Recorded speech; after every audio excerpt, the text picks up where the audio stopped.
Yo halo guys, kembali lagi bersama gua DY and welcome back to my channel.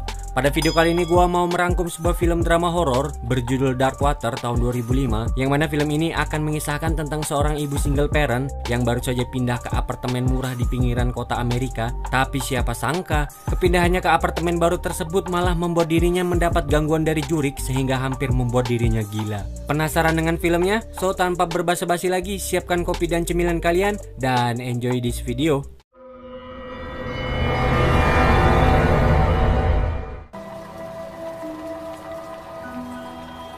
Film dimulai dengan adanya sebuah perdebatan panjang antara suami dan istri yang baru saja berpisah, sehingga membuat mereka memperebutkan tentang jadwal hak asuh anak perempuan mereka yang bernama Sesi, di mana sang istri yang bernama Dahlia juga meminta kepindahannya ke sebuah apartemen di pinggiran kota, sebab jika tinggal di sana dirasa dapat menghemat biaya kehidupan dibandingkan jika ia harus tinggal di kota dengan biaya yang cukup besar, di mana perdebatan tersebut pun dimenangkan oleh Dahlia.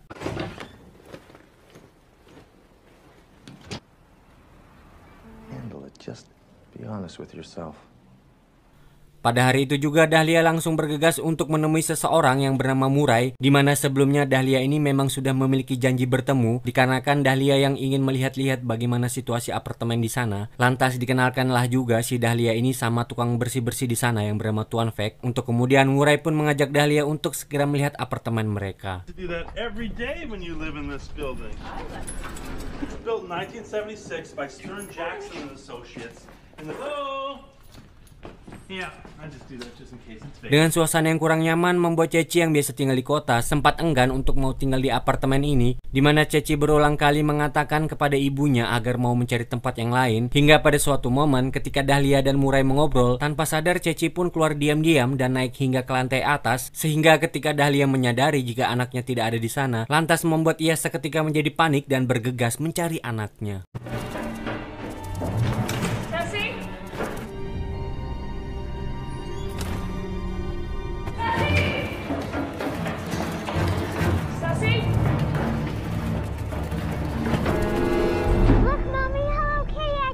Melihat anaknya ada di tempat seperti ini membuat Dahlia marah kepada Murai karena bagaimana mungkin akses menuju ke sini tidak dikunci, yang notabene-nya ini bisa saja mengundang bahaya bagi anak-anak seumuran Ceci, sehingga Murai yang malu melontarkan kelalaian ini dan bertanya kepada Fek perihal kenapa pintu tersebut tidak terkunci, dan Dahlia juga menambahkan pertanyaan kenapa bisa ada tas seorang anak kecil yang ditemukan Ceci di atas sana, sehingga Dahlia yang tidak tahu itu tas milik siapa langsung menaruhnya di atas meja kerja Fek. That's negligence, Mr. Vec, and I'll call the union myself. I did. No, she opened it and walked right out. Now what if she'd gotten hurt? Lantas dengan minimnya keamanan barusan membuat Dahlia akhirnya mengurungkan niatnya untuk tinggal di tempat ini dan berniat mencari tempat tinggal lain. Tapi tidak diduga-duga karena Ceci yang tadinya enggan untuk tinggal di tempat ini tiba-tiba berubah pikiran dan meminta kepada ibunya agar segera menyewa apartemen tersebut, yang pada akhirnya membuat Dahlia mengiyakan permintaan Ceci dan menyewa apartemen ini.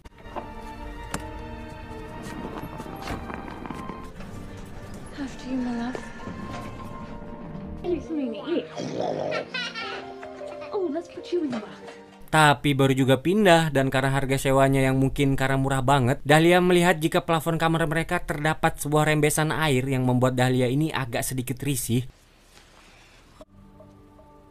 Looks like a leak. Sound really curious. Yeah. Akan tetapi saat Dahlia akan mengantar Ceci sekolah, ternyata rembesan itu semakin besar sampai-sampai Dahlia harus menampung air rembesan yang jatuh ke lantai, untuk kemudian Dahlia pun mengantar Ceci ke sekolah barunya yang tak jauh dari apartemen tempat mereka tinggal.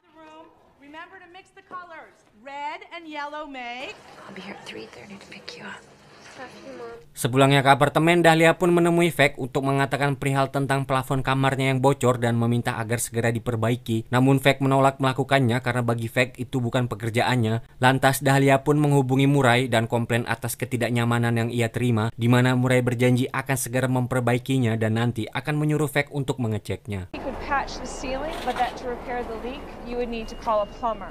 Okay, bye-bye. Singkat cerita, esok pagi pun tiba. Sepulang ia mengantar anaknya, Dahlia mendapati sebuah surat jika sang mantan akan kembali menggugat Dahlia dengan pengacara. Hal ini tentu saja membuat dirinya seketika migrain, ditambah lagi saat ia melihat jika plafon kamarnya yang tak kunjung diperbaiki, membuat Dahlia jadi tak puguh-puguh dan langsung selonjoran di sofa hingga ia tertidur.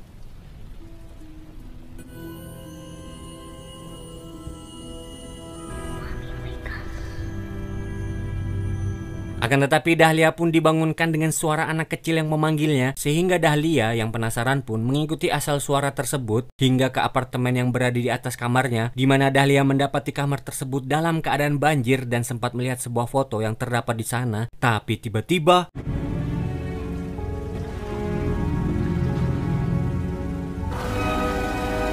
What are you doing here? Dahlia pun dikejutkan dengan kehadiran Fek yang pada saat itu kebetulan akan membersihkan kamar tersebut, di mana dirinya yang penasaran dengan siapa sih orang yang menyalakan keran air di sini bertanya kepada Fek. Lantas Fek pun menjawab jika penghuni apartemen ini sudah lama keluar dan yang menyalakan air di tempat ini kemungkinan adalah anak-anak bandel yang berada di lantai bawah, di mana Dahlia yang mendengar hal ini merasa seperti tidak masuk akal, akan tetapi hal itu Fek tutupi dengan segera memperbaiki plafon kamar Dahlia. Singkat waktu, Dahlia pun bergegas pergi untuk menjemput Ceci, di mana dirinya sempat bertemu dengan guru yang mengajar di sana, dan sang guru pun mengatakan bila Ceci ini kurang berinteraksi dengan teman sebayanya. Sontak Dahlia yang mendengar ucapan sang guru dibuat menjadi gelisah karena bagaimana bisa Ceci seperti itu. Karena setahu Dahlia, anaknya bukanlah orang yang seperti itu. Are you saying that Ceci has an imaginary friend?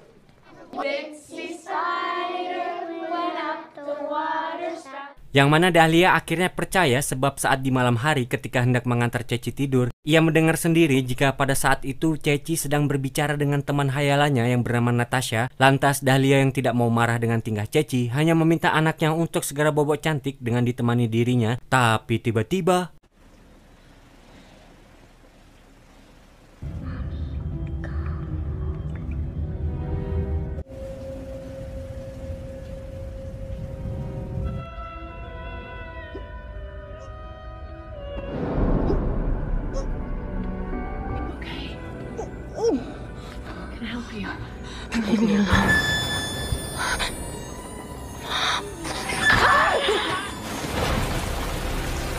ya, ternyata itu hanyalah sebuah mimpi, di mana hal ini membuat Ceci yang berada di sampingnya menjadi sangat ketakutan.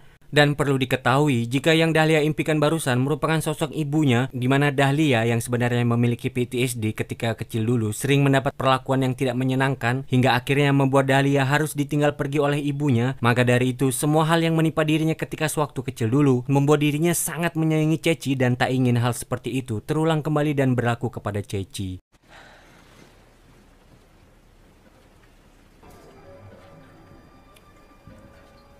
Singkat cerita, pagi pun caang. Fek yang datang menambal plafon kamar Dahlia membuat Dahlia akhirnya merasa senang karena bisa tidur nyenyak dan tidak perlu kebocoran lagi. Akan tetapi ketika Fek hendak keluar, Ceci pun menanyakan perihal tas kemarin apakah masih disimpan oleh Fek, yang mana Fek mengatakan jika tas tersebut telah ia buang. Lantas Ceci langsung menuduh Fek jika ia baru saja berbohong sehingga membuat Fek sangat begitu marah. What is the matter with you? Teach that goddamn brat some manners, lady. Sorry. Untuk kemudian Dahlia menanyakan kenapa Ceci bisa menuduh Fek seperti itu dan dari mana Ceci tahu kalau Fek sudah berbohong karena masih menyimpan tas tersebut. Lantas Ceci mengatakan jika ia tahu dari teman hayalannya yang bernama Natasha. Mendengar ucapan barusan, lambat laun membuat Dahlia menjadi kesal dengan tingkah Ceci yang tambah lama semakin dianggap halu. Kekesalan Dahlia bertambah tatkala saat suaminya menelpon dan mengatakan besok akan menjemput Ceci untuk tinggal bersamanya beberapa hari lagi. Bring her back tomorrow at 6, okay?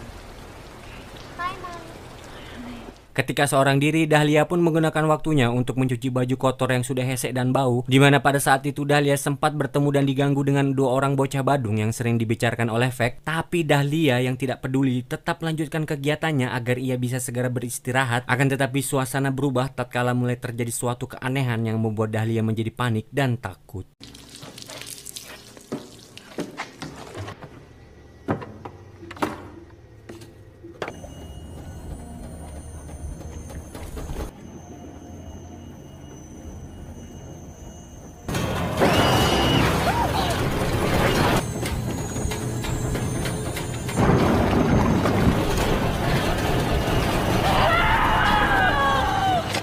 Beruntung pada saat itu, Fek yang kebetulan sedang ada di dekat sini langsung datang menghampiri Dahlia sehingga membuat Dahlia bisa menjadi tenang. Dan sekembalinya ia ke kamar, Dahlia pun mencoba untuk beristirahat sejenak sehingga membuat dirinya tertidur, di mana dirinya yang merindukan kehadiran Ceci membuat ia bermimpi jika Ceci telah pulang ke apartemen miliknya. Tapi jika kita lihat secara seksama, ternyata itu bukanlah Ceci, melainkan anak kecil dengan wajah yang berbeda.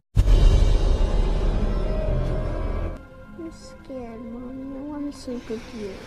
Tidak lama dari itu, Dahlia pun terbangun saat dirinya terkena rembesan air yang ternyata plafon kamarnya telah kembali bocor. Untuk kemudian ia mencari ke seluruh ruangan apakah benar jika Sesi telah pulang. Tapi nyatanya ternyata Sesi belum pulang sama sekali. Lantas siapa anak yang tadi? Are you okay?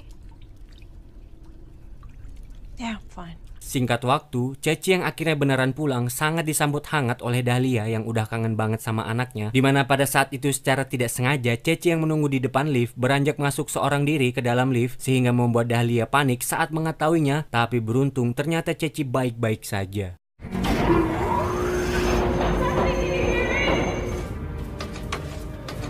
Stay in the elevator. I'm bringing it down. Singkat cerita, esok hari pun tiba. Dahlia yang mengantar Ceci ke sekolah sempat memberi nasihat agar Ceci mau berbaur dengan teman sebayanya, di mana Ceci yang menuruti perkataan ibunya ingin berkelakuan normal layaknya anak lain pada umumnya. Tapi tiba-tiba ketika Ceci sedang melakukan tugas sekolahnya, dirinya sempat diajak bermain oleh teman hayalannya tersebut, di mana hal ini membuat Ceci marah sehingga menyita perhatian satu kelas. Stop it! Stop it! Stop it! Stop it! I told you, leave me alone. Lantas gurunya langsung meminta Ceci untuk membasuh tangannya di kamar mandi, di mana pada saat itu untuk pertama kalinya teman hayalan Ceci ini menunjukkan dirinya dan mencoba untuk mengganggu hingga Ceci ketakutan dan pingsan.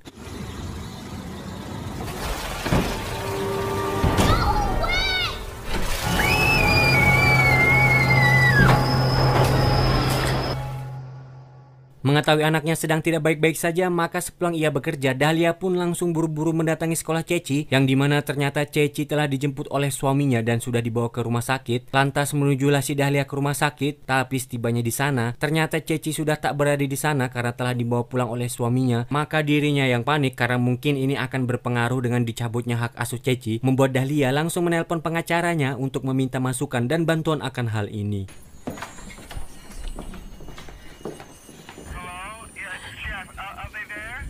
Dalam keadaan tertekan, Dahlia pun mulai mendengarkan bisikan-bisikan gaib yang meminta dirinya untuk naik ke lantai paling atas, di mana dia menemukan sesuatu yang di luar dugaan karena di dalam tangki tersebut terdapat sebuah jasad anak kecil. Lantas Dahlia yang ketakutan melaporkan kejadian ini kepada polisi, yang mana pada saat itu pengacara Dahlia juga ikut datang ke TKP, dan menurut penyelidikan, anak ini ternyata bernama Natasha, dan diduga selama ini Fek sudah tahu akan hal ini, akan tetapi Fek tidak pernah melaporkan kejadian ini kepada polisi karena dia takut akan ditangkap atas kelalaiannya.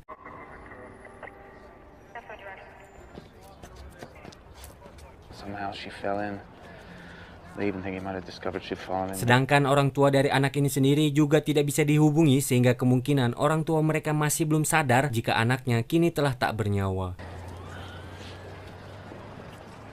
Atas kejadian ini akhirnya Dahlia pun menjadi sadar jika kasih sayang dari kedua orang tua bagi seorang anak itu sangatlah begitu penting. Maka dari itu Dahlia berpikiran jika mungkin dirinya akan rujuk lagi dengan suaminya. Tapi terlepas dari itu, Dahlia meminta izin untuk menginap di sini sekali lagi sebelum besok mereka pindah. You serious? I want her to have to choose between us. Do it.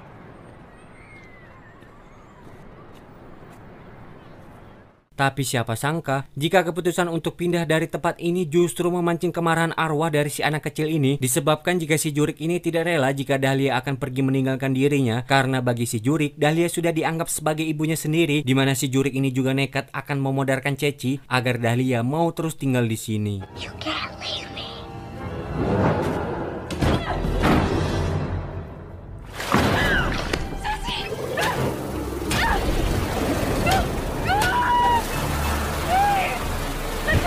Tidak mau anaknya kenapa-kenapa, Dahlia pun mengambil sebuah tindakan di mana dia meminta agar tidak menyakiti Ceci, dan jika memang si Jurik mau, bawa saja dirinya sebagai gantinya. Lantas si Jurik pun setuju dengan hal tersebut sehingga Dahlia diambil nyawanya pada saat itu juga.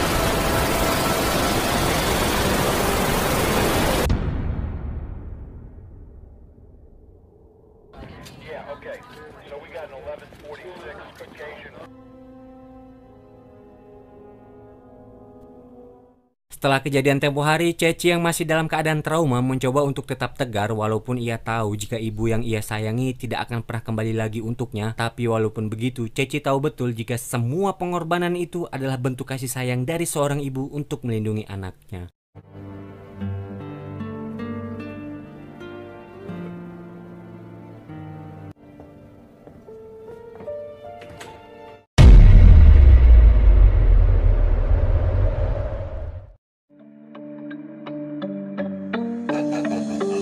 Menurut gua pribadi, film ini memang tidak terlalu banyak jump scare atau horornya sama sekali, karena memang pada dasarnya film ini sendiri lebih menjual dari sisi dramanya, dimana kita bisa melihat bagaimana perjuangan seorang ibu sangat begitu menyayangi anaknya hingga ia rela melakukan apapun agar anaknya tetap hidup. Jadi pelajaran yang bisa kita ambil dari film ini adalah bahwasannya jika surga di telapak kaki ibu itu tidak bisa dipungkiri, dan kita sebagai anak diwajibkan untuk selalu berbakti kepada orang tua kita, terutama seorang ibu. Dan kalau kita belum bisa membahagiakan mereka, ya paling enggak kita tuh jangan jadi beban keluarga lah. Jadi semangat terus buat lo pada yang masih berjuang, termasuk gue sendiri. Oke, mungkin sekian dulu video dari gue. Jika kalian suka dengan video ini, jangan lupa untuk klik like dan subscribe, serta gue mohon maaf apabila gue ada salah kata, karena kesempurnaan hanya milik Allah Subhanahu wa Ta'ala. See you in the next video.